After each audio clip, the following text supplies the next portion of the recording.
fans, welcome into the Green 19 podcast from JS Online and PackersNews.com. I'm Kassidy Hill, joined as always by Tom Silverstein and Ryan Wood here at Lambeau Field. Guys, Happy New Year's. Happy New Year. Sparkly Thank New you. Year's Yes, jacket. very nice. Had to wear it at some point. And a lot of fireworks here at Lambeau today for the new year and for every touchdown that the Packers scored in their 41-17 win over the Minnesota Vikings, a game that was not even as close as that score indicates. Keeping their playoff hopes alive, they are now one game away from working their way in. They've gotten outside help from 6 different games, guys. Anyone check what their playoff odds are now? I haven't seen Oh, it. yes, they're 60%. They're 60%. They are now? 60%. That's it? I guess a 6% chance of beating the Lions. Okay. It used to be 2%. Yeah. It's just is incredible. It's been an incredible month. Come in today, beat the Vikings, as we said, 41-17, in what really was just a shellacking. A little bit of a caveat there. The number 1 seed is still technically up for grabs in the NFC, and the Vikings, with the 49ers win on Sunday, right now are the number 3 seed. So there's still something to play for there, but they are a team that, for all intents and purposes, had their berth locked up. The Lions are going to be a very different team coming in here next week. But we'll get to that. That's a little bit of putting the cart before the horse. Let's focus on the Vikings right now. Guys, it all started, surprise, surprise, with Keyshawn Nixon. I'm going to take a victory lap. I won't run quite as fast as Keyshawn Nixon did on that 105-yard touchdown return. He had to break one eventually. Knew it was coming. No, he didn't have to. He was pretty dang close. Yeah, He the got way they're tonight. blocking, it sure seemed like I Huge. was about to say, he got a lane that you could have fit a semi-truck through. A kickoff return touchdown in the NFL is kind of like elite soccer clubs giving up a goal on a corner kick. It happens, but it's not supposed to happen. For it to happen, someone's got to screw up. And if you look at the hole that Keyshawn Nixon had, forget driving a Mack truck through it. You could have driven 3-4 Mack trucks through that hole. So all power to him, and really all power to the blocking team on that kickoff coverage. That was the Vikings done screwed something up on that play. yeah, something got screwed up. But there was a couple of really nice blocks from Really were. DeGuara and Tyler Davis. Kind of caved in one side. And Matt LaFleur talked about afterwards how that's sort of a mutually advantageous relationship. Keyshawn Nixon is able to get that lane because of the blocks. The blocks are better because they know they have someone like Keyshawn Nixon back there. Those two things work hand in hand. That's true. It really is true. It makes a difference when you got someone who can break it at any time. I thought the most significant part of that play by far was the timing. For it to be emphatically right after that block punt in a must-win game, the stakes on this game, the Packers win, they control their fate in the playoffs. Win next week as well, they're in. If they lost, the loss would have eliminated them. They had to beat the Vikings. This is a must-win game. It's as close to a playoff game as you'll get outside the playoffs. And everyone, I think, is thinking of the block punt last year when you see another block punt this year. And the defensive stand for the field goal, and then right after the field goal, the very next kickoff, to answer it that emphatically, turned the entire game. I asked Rasul Douglas after the game, was there a point in this game when you could look across the line at the Vikings and know it was over? And he said, as soon as we got that goal line stand, I knew it was over. And like you said, the fact that Nixon immediately scored, they were up at one point, the Packers were up 14-3 and had 14 total yards of offense. So they started with a kick return for a touchdown and a pick 6 from Darnell Savage, who spent weeks on the bench, and then comes in today and gets his starting spot back, turns it into a pick 6 off of a tip from Rasul Douglas. That was one of 3 interceptions on the day. He had one, Adrian Amos had one, Rudy Ford. Just that kind of day for the defense, guys, and held Justin Jefferson to 1 catch on 5 targets for 15 yards. So let's start there. Jaire Alexander did a lot of talking this week. He gave Justin Jefferson his props. Let's not let that get lost in the sauce. He definitely gave Justin Jefferson his props, but he talked a lot this week.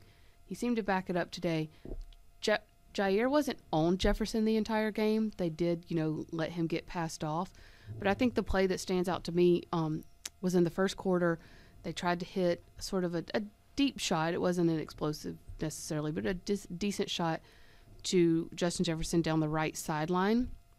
And Jaire was just in sticky coverage. At that point, I think it was still 7-3. It may have been 14-3. It was early in the game. It was still in the first quarter. And Jaire Alexander just is all over it, breaks it up. That would have put the Vikings right outside the red zone, knocking on it in what is still a very close game. And that ended up pushing them back into field goal range, and they missed it. So he wasn't on Jefferson the whole time. That play stands out, though, where he really kind of backed it up. What was your biggest takeaway? Ryan, I'll start with you because I know you talked about this with guys, with the way they handled Justin Jefferson tonight. Well, I think the biggest takeaway is that Joe Barry learned from the past. And when they started the week and Joe Barry went about crafting how he was going to cover Justin Jefferson, he did what he should have done 4 months ago. He took Jaire Alexander and Rasul Douglas aside and basically got out of their way. He trusted them, and he said, what do you guys want to do? Who wants to cover Justin Jefferson? Whatever you will come up with, I'm cool with. The opposite approach that he did week 1, where he put training wheels on him, on 2 of his best players. He put training wheels on him and said, we're going to line up in zone, and Jaire Alexander, you might be the highest paid cornerback in NFL history, but you're only going to get a handful of snaps against Justin Jefferson, which really, really, really, really, really irked Jaire Alexander. He was not pleased with it. Led to a meeting after that game so that he could vent with his defensive coordinator. Joe Barry did the opposite, and Jaire Alexander immediately said, I'm covering 18. I've got Justin Jefferson. Rasul Douglas said, okay, get back to me at the end of the week. Sleep on it. Tell me when it's closer to kickoff, just to make, that was his response. And on Friday, Rasul Douglas is sitting in the cold tub.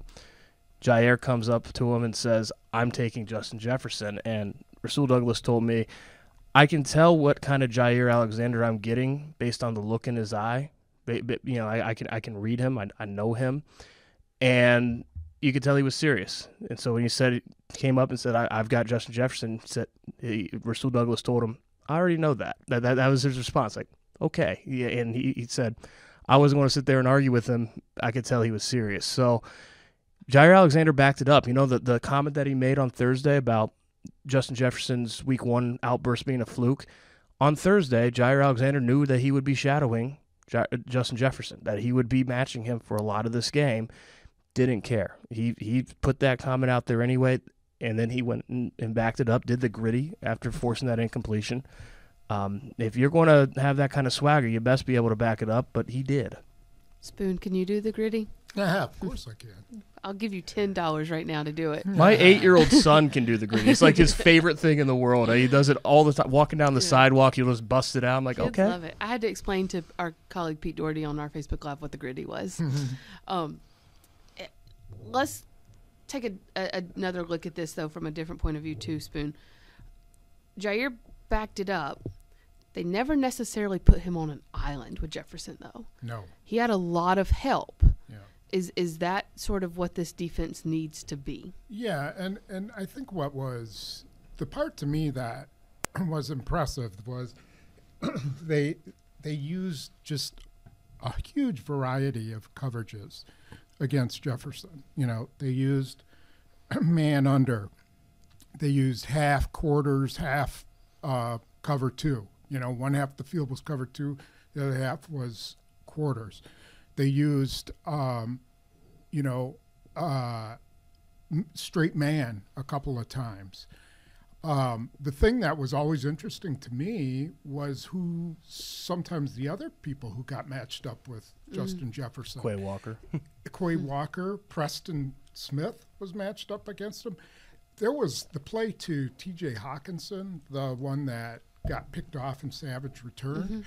Devondre Campbell was on Jefferson, and it was a 4th and 3, and to me that's like a pitch and catch between Cousins and Jefferson, and Campbell was all over him, and so he went to Hawkinson down the middle, and that wound up being an interception. The Rudy Ford interception? No, the one that Savage returned. That Douglas, oh, Savage, yes. I'm sorry. Yes. I'm sorry. So it was like really a team effort, and I think what Quay Walker kind of summed it up was he said that, they just let us play, and I think that's kind of what happened.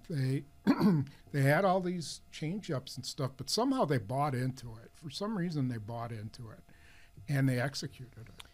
There were, as we said, 3 interceptions tonight and a forced fumble by Kenny Clark and recovery by Kenny Clark. A big play was always made when a big play needed to be made to kind of stop the Vikings. Yeah. We talked this past week with the secondary about what has made the difference with their turnovers. You know, in the first 9 games, they had 5 interceptions. In the past 7 games now, they are up to 12 interceptions. And during the week, when we talked to them about it, they said it's the pass rush. They're creating the opportunity for us. Think about it. T.J. Slaton had a tipped ball down on the goal to go. It didn't get picked off, but he had a tipped ball that fell incomplete. And then he's who tipped that ball that was supposed to go to Justin Jefferson that Adrian Amos returned to, wasn't it, Slaton? Yes. Okay. Well, I don't know if they give him credit for it. Yeah, I think they did, but it was tipped. Yes. Yep. Jefferson slipped and Amos got the interception. And so I guess what we're seeing, like we've talked so much about complementary football, and we'll continue to do that across the board, but it was complementary defense as well, and they're doing it without Rashawn Gary. How long can they do this without Rashawn Gary? It was somewhat.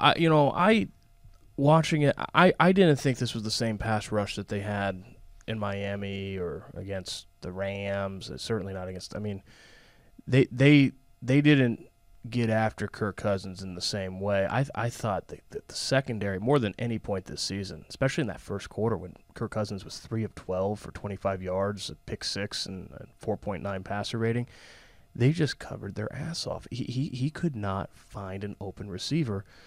It was really remarkable to watch because we haven't seen it this season. I mean, it just hasn't. They haven't been that connected on the back end, but they're connected on the back end at this point. So the end result, Justin Jefferson had 1 catch for 15 yards.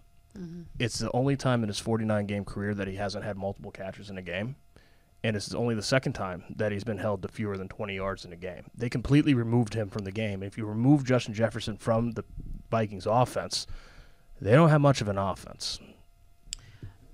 Their offense without Justin Jefferson runs through Dalvin Cook, Adam Thielen, and a lot of T.J. Hawkinson now. And we saw them try to use T.J. Hawkinson across the middle of the field, and he was really all they had. What were Hawkinson's final numbers? Do you have them here? 7 for 59. 7 for 59. But they let Hawkinson take that little bitty underneath stuff, but didn't let him get past the sticks very much. They talked about doing that this week with Justin Jefferson, and instead were able to do it with Hawkinson just because they were able to completely eliminate Jefferson. All of that to say, is this the best defensive game plan that Joe Barry has had all season? It was a very good game plan.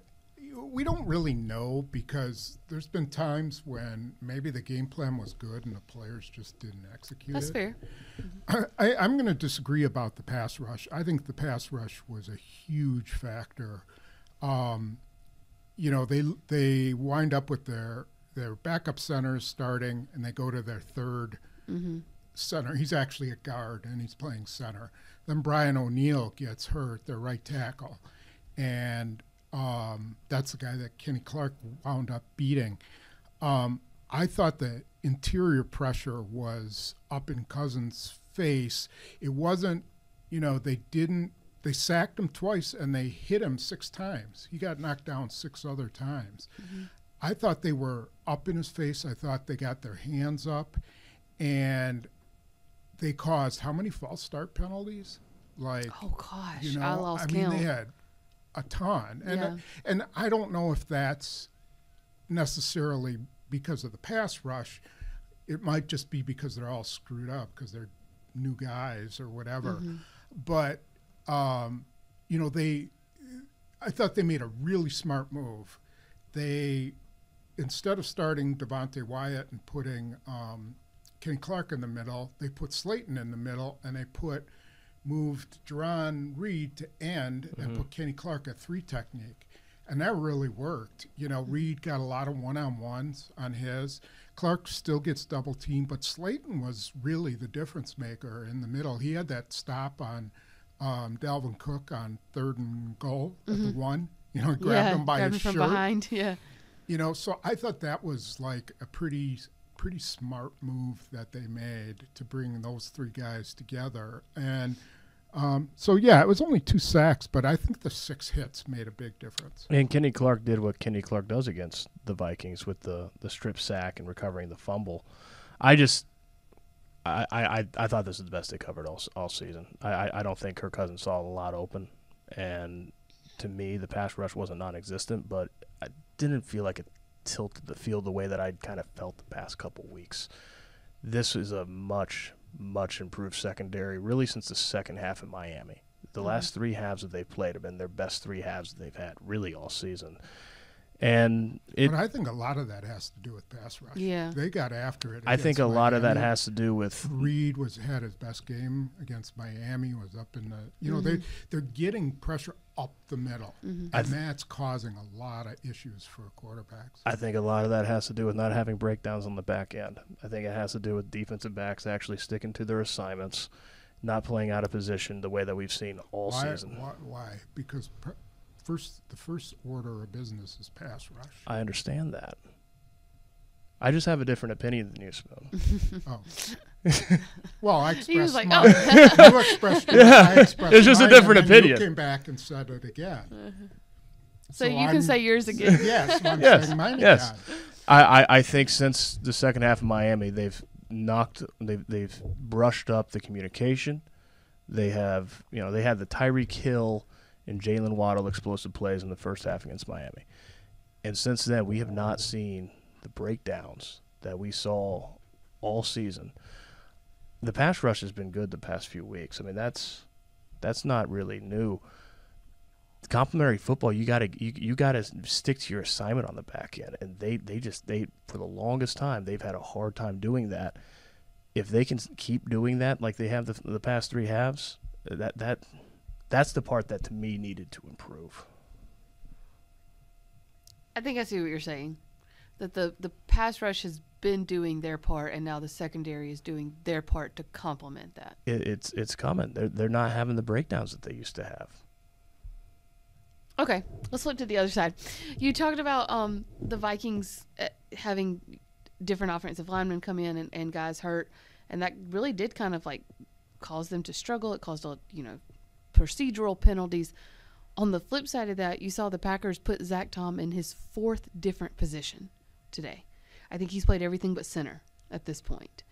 David Bakhtiari was able to come back after the appendectomy. At this point, do you almost want to see Zach Tom at center just to see what he can do? Yeah, I mean, he's been really remarkable player. And for them to feel comfortable enough to take Nijman out when he was a little banged up says something about Tom. And I think they need to evaluate the game that Nijman's been playing and evaluate what Tom's been doing and decide who's going to be the best guy for that right tackle position. I still think Nijman gives you the best pass blocking option because he's so long and tall and really athletic. But from what I could tell, Tom did a pretty good job again. I mean, I need to see it more closely, but it sure looked like he played pretty well. And then, Ryan, I know you talked to David Bakhtiari after the game. How did he say he felt being back out there after the appendectomy? Kind of made me wince just listening to how he was practicing. He said that it was uncomfortable in practice, that he could feel the scar tissue loosening up. Ooh. Yeah, that's the part that made me wince. I was, oh, man. This is a guy that couldn't use the restroom a month ago, He's now running into 300-pound men every single play. It's impressive. He after the surgery, he said that doctors basically told him to be 3 weeks. 3 weeks, no contact. And then from there, it would be a pain management thing. And he's decided then, he looked at the schedule. I'll play against the Vikings. That's 4 weeks. He'll be able to practice. And I think we were all probably a little surprised that he was able to play on 3 practices, but he did. There was some rust. He said that especially in the run game, he said, pass pro for him has always been natural. Now, he didn't give up the sack on the 4th and 1, but he did get walked back pretty good on that play in a way that you just don't see happen to David Bakhtiari. But the pass pro he felt was in okay shape. The run blocking angles was the biggest thing that he kind of felt some rust with. Mm-hmm. He did have a decent down block on the seal, Zadarius Smith on the 31-yard carry for Aaron Jones. But, yeah, I mean, it was impressive for him to be 3 practices in the last month, 4 weeks removed from an appendectomy, playing the full game. That actually reminds me, I meant to say something earlier and I forgot. Keyshawn Nixon did not practice at all this week and then came in today and did what he was able to do, padded his numbers as the league's best kickoff and punt returner. He said that on Friday he didn't think he was going today, that he and the coaches had just realized, he didn't practice all week. He was still hurting. He wasn't going to be able to play today. That was that. And then he spent all weekend resting. He didn't do anything. He just rested. And he woke up this morning, kind of moved around, and texted the coaches, I feel like a Ferrari. And they were like, what? And he said, I'm a Ferrari. I'm ready to go. Sure is. Got here today, walked around, ran around a little during pregame warm-ups, and was like, I'm good to go. Put me out there. And he said there wasn't no way they were keeping him out of this game because even though the stats have Nixon there at the league's best, do you know who's right underneath him? Nwabe, exactly. Mm-hmm. And Nwabe came into this game for a long time. This season has been considered one of the league's best. And Nixon had a good game. Had a good game, yeah. But Nixon said after the game, quote, word on the street was they had the best returner, but I think we settled that today. That is the most amazing part. After the groin injury to come back and just turn it on. Isn't it time to put him in the slot now? He keeps asking. Let me ask you a question. Really? Legitimate question here. I asked Pete this too. Normally, you would say you don't want to risk offensive and defensive starters on special teams, but do you want to risk Keyshawn Nixon on defense? Oh, well, yeah, I hear what you're saying. I mean, Ennis Gaines has played pretty well. That's a good question. That's a really good question. I think he can handle How much, you would know this better than me, how much did Desmond Howard play on offense? None. Hardly anything. He's a return guy. Yeah.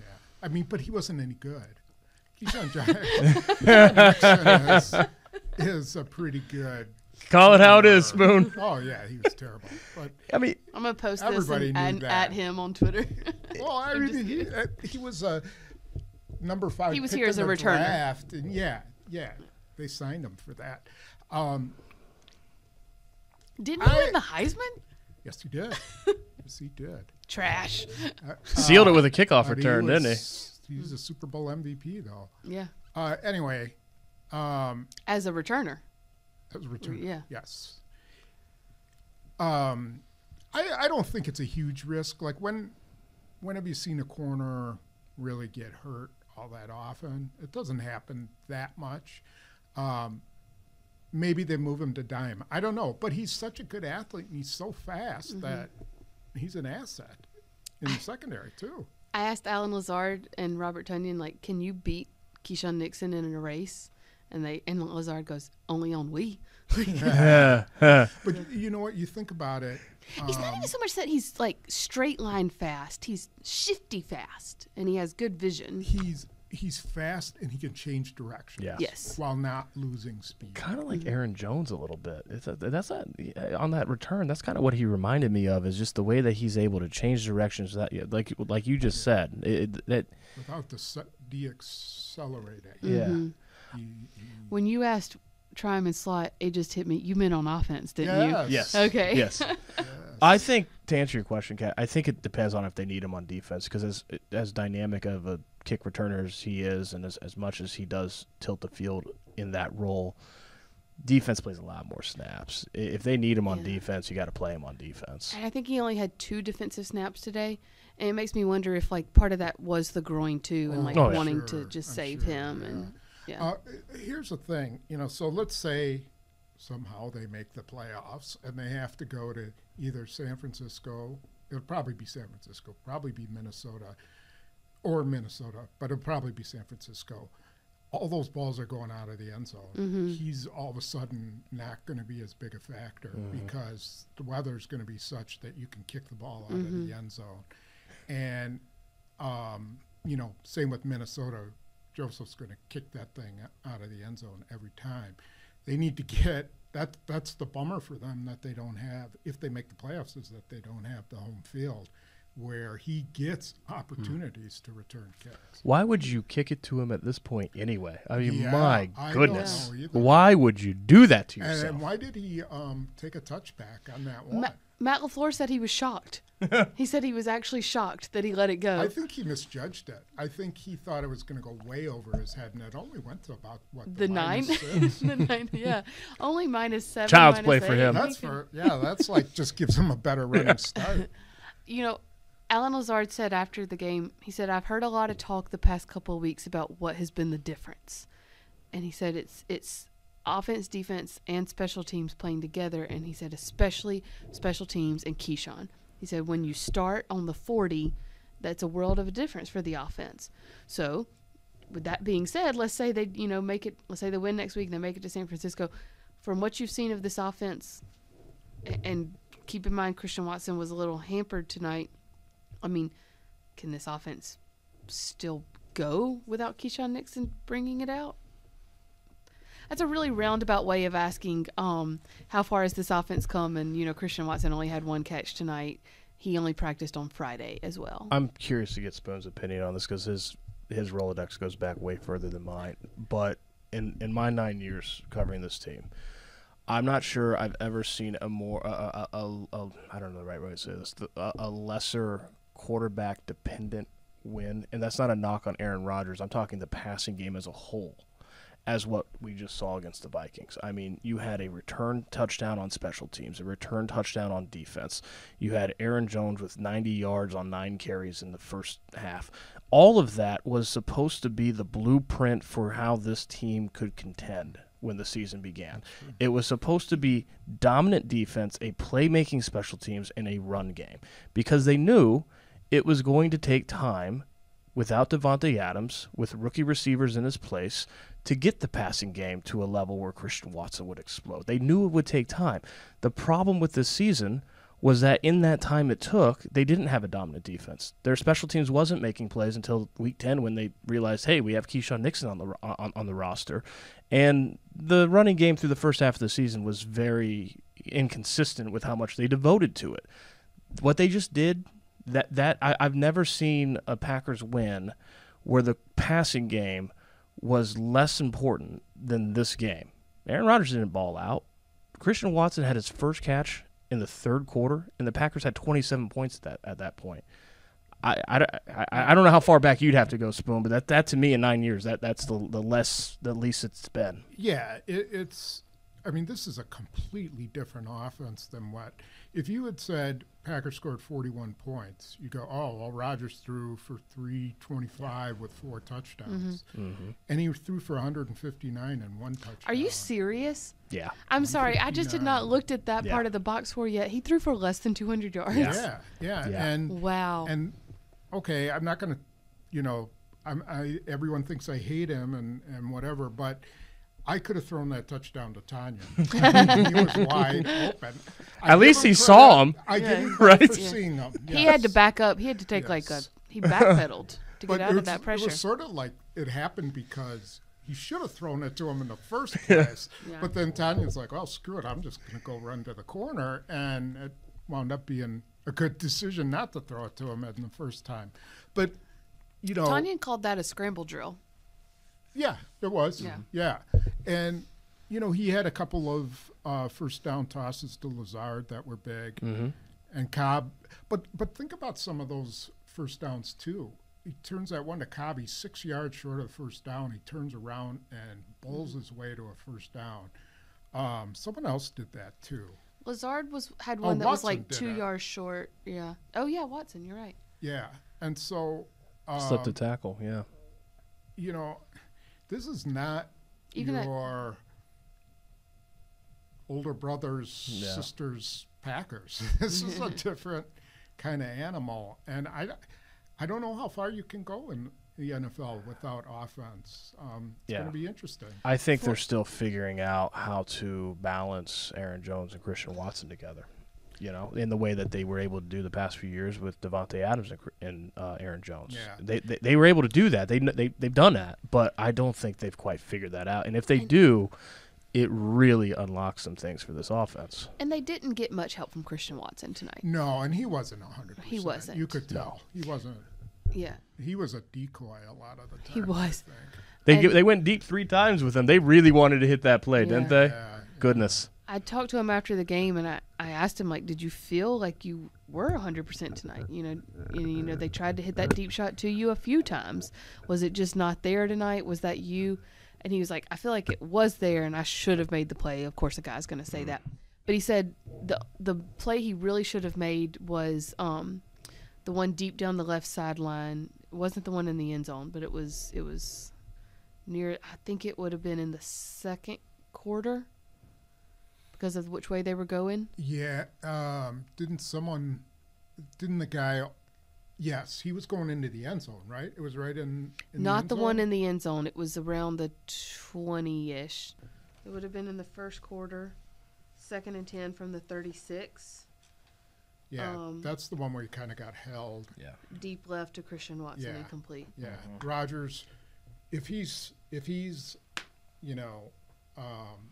unabated, then they hit that because Rodgers threw it way out for him, but the corner got his hands on him, did a good job getting his hands on him, And got away with it. That's the space that Christian Watson's been getting. He's been getting off of that, especially off the line and just using his speed. Do you think that was partly like just his injury was maybe keeping him a step slower so the corner had the chance to do that? I think so. Like maybe he could have caught up with that ball. I don't know. He just didn't look like after he caught that 11-yard pass too. He looked like he had a little hitch.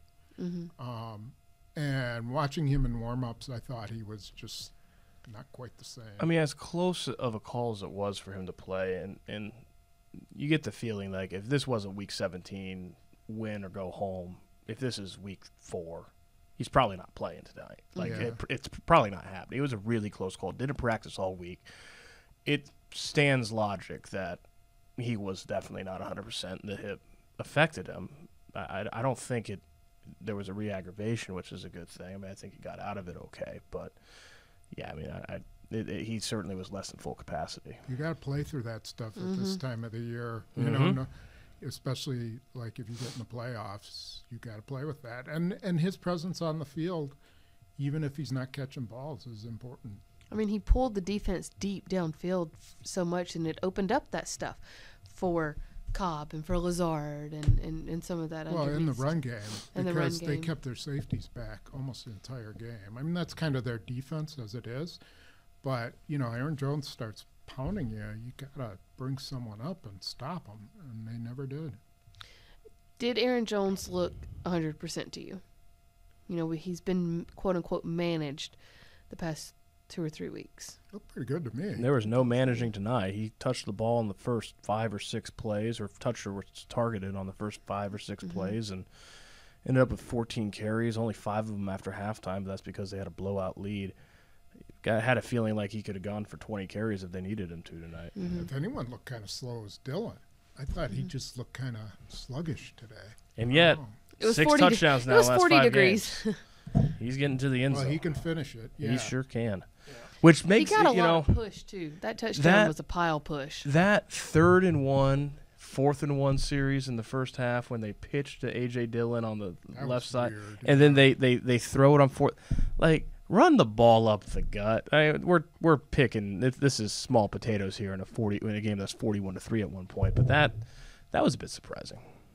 41-3 is actually how I'm going to think of it because that's what the score was when they pulled their defensive starters with over 9 minutes still left to play in the game against a dynamic offense. I don't know about you guys, but the question that I had in my mind after this game is how much of this is the Vikings and how much of this is the Packers? Because if the Vikings we all know they're not as good as your run-of-the-mill 12-win team. I mean, they're plus-minus on the year now is minus 19. They've won a lot of close games. Give them credit for that because that's the bottom line. But they sure have not been dominant. The Packers are better than I think they've been at any point this season. I mean, this is the best that they played. But are they? I mean, you still see a lot of things that make you wonder how good they are. And so it's hard to decipher because if I talk about they have the formula. if they can stick to it, which is a huge leap of faith because it's been erratic sticking to it all season, but if they can, it's a terrible NFC. It's a bad conference. Like Aaron Rodgers has said, I think he's right. They can beat anyone and they can lose to anyone. You just don't know what to expect from this team. They stick to the formula. They're playing their best ball. They get into the playoffs. Maybe they can do something with it. But they can also lose to the Lions next week. Mm-hmm. That being said, that's a good transition to sort of start landing this thing. We're going to be dropping the landing gear down now. Put your tray tables up. As I said at the beginning, at some point the Vikings have to go, you know what? We've got our spot locked up. We're down pretty big. Let's just, be safe. Stop losing starters. Yes. Mm-hmm. The Lions are going to be coming in here with a very, very different mindset. Mm-hmm. The Lions will not be at home, which is the Lions have played much better at home this year than they have on the road.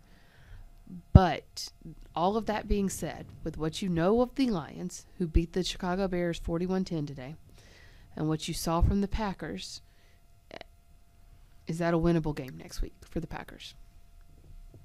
Oh, absolutely. Most definitely winnable. Absolutely, it's winnable. How it's winnable? going to be a different game, though. Mm-hmm. Detroit's offense is fantastic, and their offensive line is really good. That's going to be the difference. The Packers are going to have to figure out how to try to pressure Jared Goff. Now, their defense is god-awful. So if they can get Aaron Jones going and hold the ball and keep Detroit's defense, on the field, then they got a really good chance to win.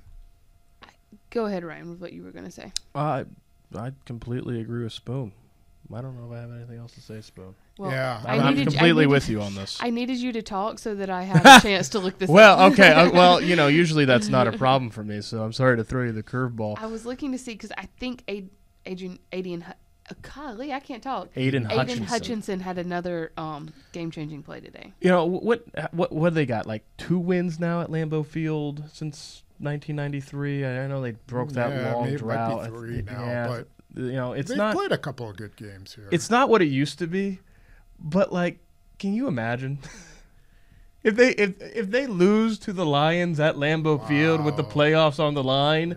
It's like one of the most catastrophic things that have ever happened to the Green Bay Packers, just from a psychological standpoint. That's just you don't lose to the Lions at Lambeau Field, period. You especially don't do it in a 1-game play-in. Yeah, you can't, especially if you after you just beat the Vikings by 24 points. Just don't see the Packers losing at this point. They can. They absolutely can. And the thing with this team in this season is just when you think they're going to do one thing, they do the exact opposite thing.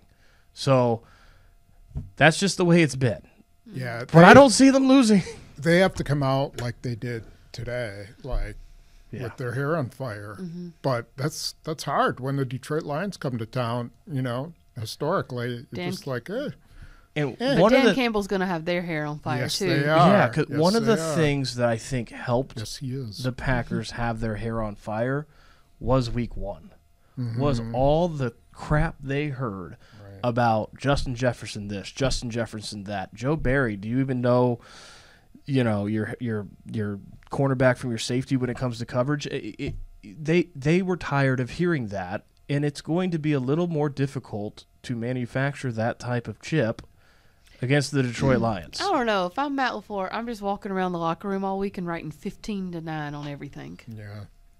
Wasn't that the score? Yeah, but the Lions just don't – they don't instill the – hatred. You don't hate the Lions. I really thought there was going to be a fight today. Yeah, for the first kickoff. Yeah. The Vikings are different. And Zadarius Smith wouldn't shake hands with anybody. And I thought they hugged. I mean, we're 7 stories up. I thought they hugged. I didn't realize till after the game that they it was that. He didn't shake hands. He ran to the locker room as soon as the game was over. Really? Didn't speak to anyone. Mm-hmm. It's just the Lions. Look, I relate most things in life to the New York Mets and my fandom. All right, the Lions are the Washington Nationals. Washington Nationals, they won a World Series a couple years ago. I'm a huge Mets fan. I don't hate the Washington Nationals. I hate the Braves. I hate the Phillies. I don't hate the Washington Nationals. You're a Packers fan. You're a player immersed in this rivalry.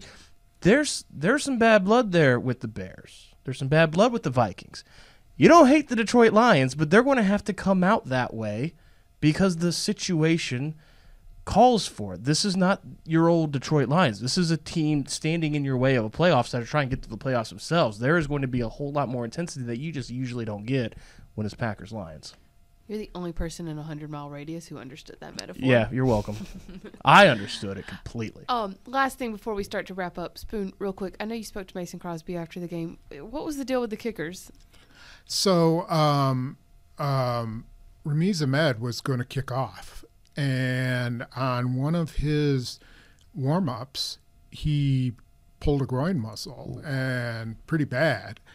And so he goes in, and Crosby hadn't even practiced kickoffs, Ahmed had done it all. So Crosby's like, oh, well, I haven't really warmed up, but okay, I'll go out there. And then he hits that line drive knuckleball to start the game.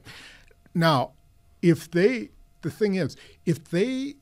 thought they needed Ramiz Ahmed in a must-win game to do kickoffs, then they're down on Mason Crosby's kickoffs. And now they're going to probably have to live with it because I don't know if Ahmed's going to be able to play. Can you get a kickoff specialist off the street, though?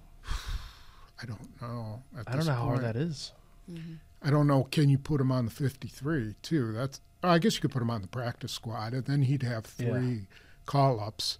I don't know how that works in the playoffs. It starts over for the playoffs. It's 3 call-ups in the regular season. What's interesting is I thought that squib was intentional for the first one because they're kicking away from, you don't want to kick it deep to this return guy that they got. And it's a really bad time to lose the guy that you're supposed to have a kickoff specialist against that returner. Yeah, and I think they averaged 38 yards of a kickoff return, something like that. He had a good night.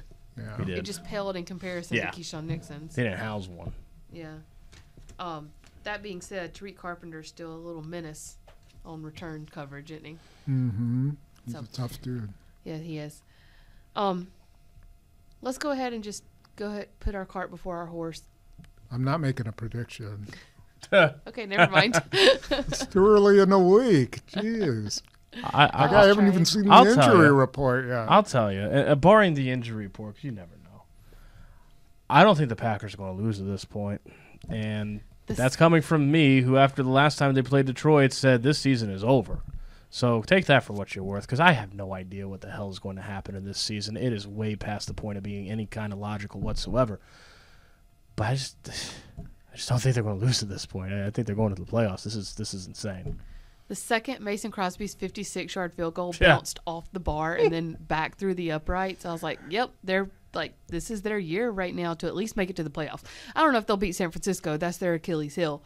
But there was a moment there where it looked like the Raiders were going to beat the 49ers, which would have precluded a wild card trip to San Francisco in all likelihood. Like, that's how Devontae Adams was doing everything he could to keep us from He was defying physics.